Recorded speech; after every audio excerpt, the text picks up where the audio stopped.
sounds counterintuitive, but the research actually shows that the heavier you lift, the better you will become at endurance running.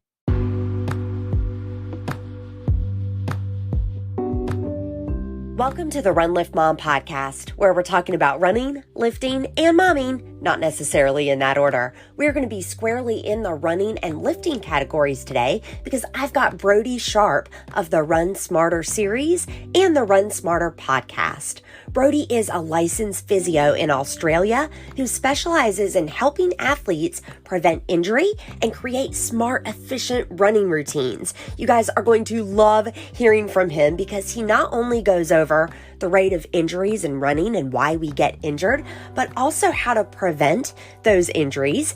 Will women bulk up if they strength train? And if we do add strength training into our routine, should we do it before or after our run? What does it look like in our overall programming and race training? You guys, this one was a doozy. It gets nice and tactical, and I know you are going to learn something. So without further ado, Brodie Sharpe. I'm a morning person, and I always offer the 4 a.m. New York time slot to everybody, right? 4 to 6 is usually when I record these podcasts. Nobody has ever, Brodie, taken me up on 4 a.m., but you're located in Australia. Yes, and this suits me perfectly. So I'm glad that your time slot's open. This is awesome. And Brodie, you are the host of the Run Smarter podcast, and this is where you bust misconceptions about running. So let's kick it off. Start it off with, if I'm a runner, right? Should I just primarily run? Should I be sport specific? It's a good question, and it's open to debate. I think there's two schools of thought when it comes to the actual how much variety do we need and how specific do we need to be. I think it depends on the runner. I think it depends the type of running that they're doing and if they're preparing for a race or not. But generally speaking, we do need to offer a little bit of variety in our body purely because of the prevalence of running injuries in the running population, no matter if you're elite or just recreational or just love going for a jog a couple of times a week. The rate of injuries is phenomenal when it comes to runners. And it's pretty much because all of the injuries are running related overuse injuries. So just doing too much repetition, too much of the same thing over and over and over again. And so if you have a runner who's running, say, 2 to 3 times a week, and they're not really getting that injured, they're not pushing themselves as much, they probably don't need to do anything variety speaking. But for those who are constantly getting injured or those who are running 6 to 7 times a week, you might, especially if they're getting injured, you might want to offer different variations of load or different variations of exercise to the body just to keep the body guessing and make sure those weekly loads are a bit more distributed throughout the body, because that will reduce your risk of overload injuries, that same specific load or that same specific repetition over and over and over again. But if they're doing, say, preparing for a race and they're 4 to 6 weeks out from the race, you do want to get specific. So you want to start training more and more towards that, more towards the specifics of the race they're preparing for. I love this answer because obviously you're speaking to injury proofing. You're also speaking to the fact, Brodie, that runners are not one size fits all. And if I hear you correctly, I hear you saying when you are cycling down or going into that periodization where you will taper, that's when it is time to get running specific. And I think that's the part that people leave out for recreational runners often. Yeah, I think the taper and just like the different phases of preparing for a race, we do need to break it down. We do need to know the importance of each particular phase. And like we said, we need to make sensible decisions. We need to understand a bit more. We need to make smarter decisions so that we have our body in tip-top shape for whatever race we're preparing for. All right, Brodie. So can you speak specifically to women who don't want to bulk up? You know what I mean? Like, what if they're hearing you and they're like, yes, I can get behind that injury proofing. I like doing different movements. I want to challenge my body in different ways. Maybe there's a social component, but they don't want to look muscular. Yeah, I love this topic. It's one of the myths that I have because I specifically work with runners, not necessarily like your listeners who might already be in the gym or already be doing some exercises. it's tough to get some runners into the gym and doing some strength training. And one of the objections I always get is, I don't want to bulk up. Runners need to be light and lean. Yes, we do need to be strong, but I just don't want to put on too much muscle when it comes to being in the gym. And my answer is, it just won't happen if you train specifically for a runner. And you can lift heavy, you can train several times a week. And those who are in the gym to put on weight, they're training specifically for that. The outlook of that training, how that training looks, is so far different from what we expect runners to look like when they're in the gym. And so it all comes down to diet as well. It comes down to how much food you're actually eating and consuming while you're doing these workouts, the right balance, how much proteins, the whole specific goal to put on weight just looks so much different. So my answer is, you just won't put on weight if you train properly. And the body undergoes what we call this interference effect. If you are running several times in the week while also doing strength training, what the body does is recognize, hey, what do you want me to do? Do you want me to do cardio? Or do you want me to do strength work? And it actually prioritizes the cardio, to adapt to the cardio over the strength training. And so you won't put on muscle mass as much, because the body's just knowing that you're doing all this cardio and knows that it needs to be lean. And so it is a fear to bulk up and put on muscle mass when you're in the gym, but it just simply won't happen if you follow the right steps. I love it. It won't happen. If you are listening and you're worried about that, it won't happen. And Brodie, thank you for pointing out that our body, it's a very intelligent machine. It's gonna adapt. So maybe to that running. Now, if you've got somebody strength training, Brodie, do you recommend them doing the strength before their run, after the run? Speak to that person that is balancing running with lifting. Yeah, it's often very tough to fit it into their schedule. A lot of times runners, they're running 4 or 5 times a week, sometimes more. And we also tell them to put in strength training 2 to 3 times a week. And they're saying, well, where can I fit it in? And so it's good that we bring this up in the conversation. It depends on the runner, depends on what their availability is like. If the time availability is at hand, then we can do strength training on one day, running on another. However, if you don't have that time availability, you can do them on one day. If you wanted to get the adaptation response to full effect, you want to allow about 7 or 8 hours in between either a run or a workout. That way the body doesn't get too confused of what it wants to adapt to, or it doesn't get too confused as to what you're throwing at it.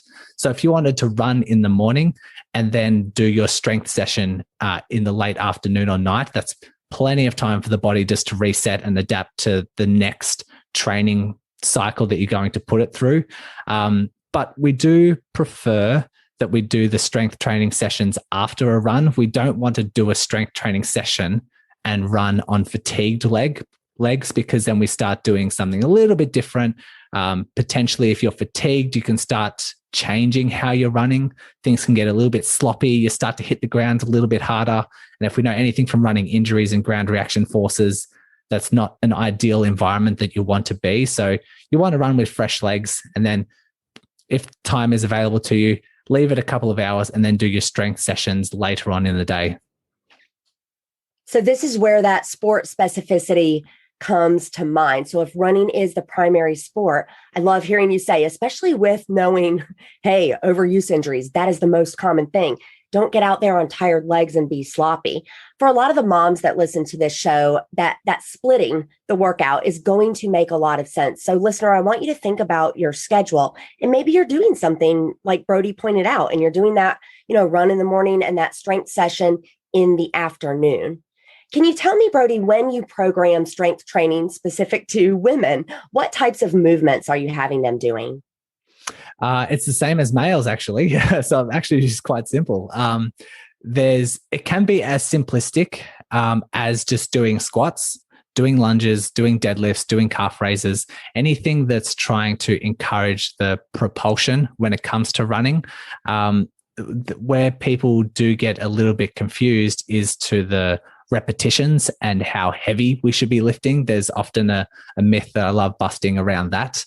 But if we're talking about specifics and the type of exercises, Squats are one that needs to be in our gym programs. Lunges need to be in our program. Deadlifts need to be in our program, which you haven't done deadlifts before. You might need a little bit of coaching or someone to actually watch how you're doing it, because it can get a little bit fiddly. And then some calf raises. And that can either be doing them standing when the legs are straight, or doing them sitting when you actually have the weight almost on the knees and you're doing like a seated calf raise, which most gyms will have as a machine where you put weights on the knees and you do some seated calf raises. But to actually do the right dosage, we actually want to encourage runners and those who want to be better at running to start lifting heavier. I know when we eventually convince these runners to get into the gym and start doing strength training, a lot of them just go to body weight exercises. They do body weight squats, lunges, calf raises.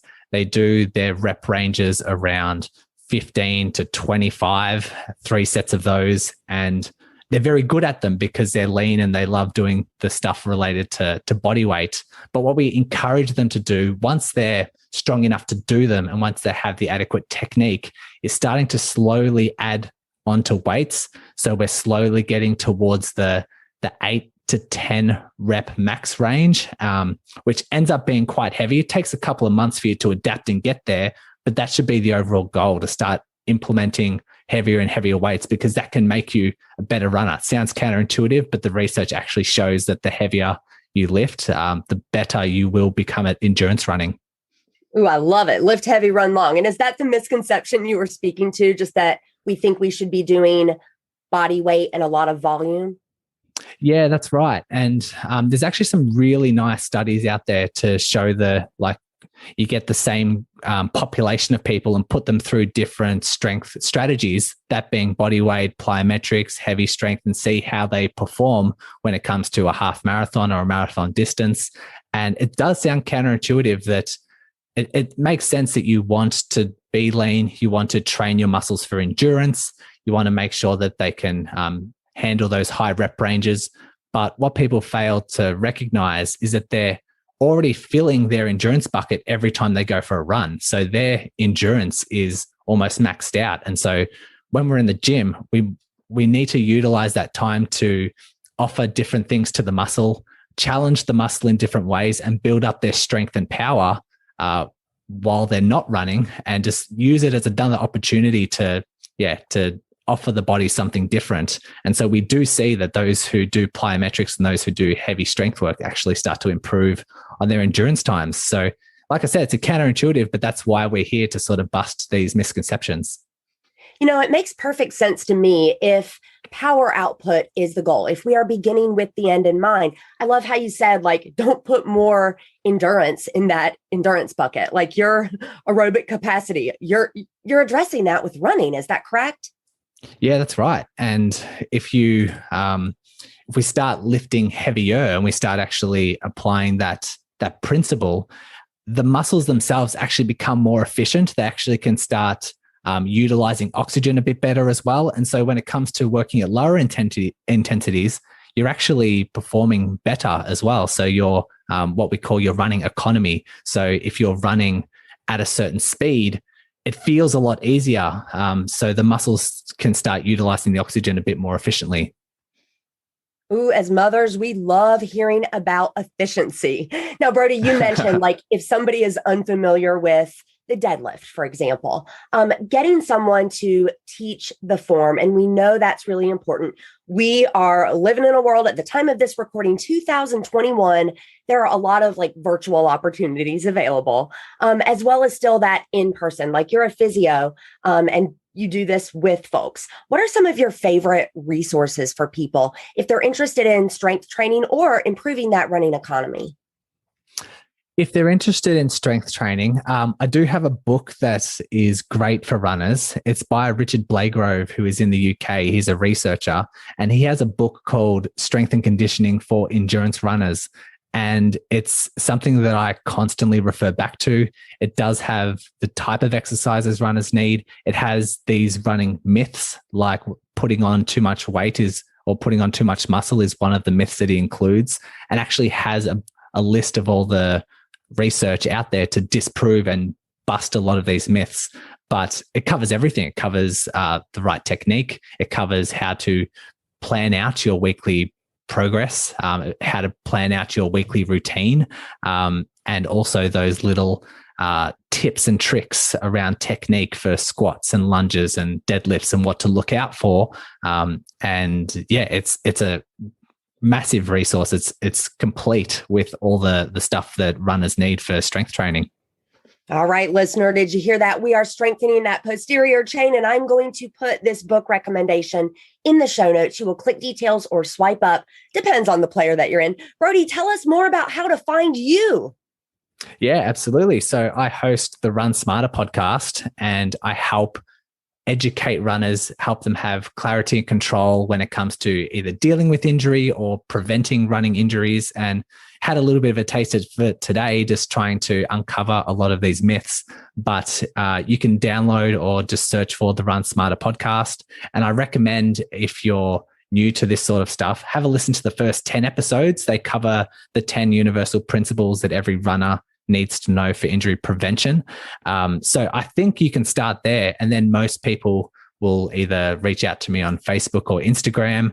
My Instagram handle is Run Smarter Series. I regularly post on there for keeping runners updated and trying to educate them as best I can. So you can add those links if you wish. You know I will. Again, listener, it's going to be in the show notes. Click details or swipe up. Brodie Sharpe of the Run Smarter podcast, thank you so much for coming and hanging out with the moms here. I had a great time. Thanks, Suzy. Thank you.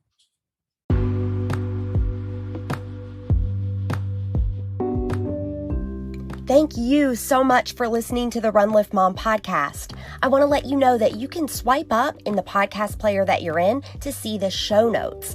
That's going to take you to my website, and you're going to get a deep dive on today's show. Cool, huh? You can think of it as a blog post that complements what was covered today with all of the links and resources discussed. Don't forget to check out the podcast partners as well with some really great offers for you.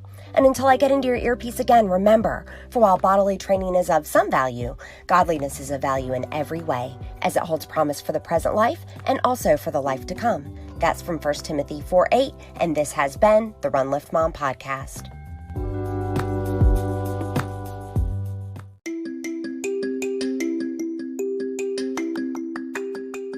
It's time for the Alouette product of the week, and this week it is my favorite product, the Restorative Enzyme Peel. Yes, this is the one that I offer a free sample for. You can go to peelsample.com. I love this because it is an exfoliation process that only takes a minute. Nothing complicated or insane or blades or chemicals about this. This is aloe vera based with fruit enzymes. You guys, it couldn't be easier to use. What you're going to do is just put a pea-sized amount onto your fingers, rub it on dry skin. You heard? Dry skin for about a minute, and then you see dead skin cells visibly clump up. You can wipe them right off. I just love that I can see and feel these tangible results. There aren't any chemicals, blades, anything like that to get your skin nice and smooth. You use this on your face, for duh, but then also you can use it on your hands or feet. So if you've got barbell hands that you're trying to get rid of without taking a blade to them, this is it. If your feet, if you've been doing a lot of running, if your heels need some help, this will get them in tip-top shape so you can wear sandals again in the spring. It is the Restorative Enzyme Peel. I want you to click details or swipe up. Gonna depend on the player you're in. You can click right over to that product and check it out.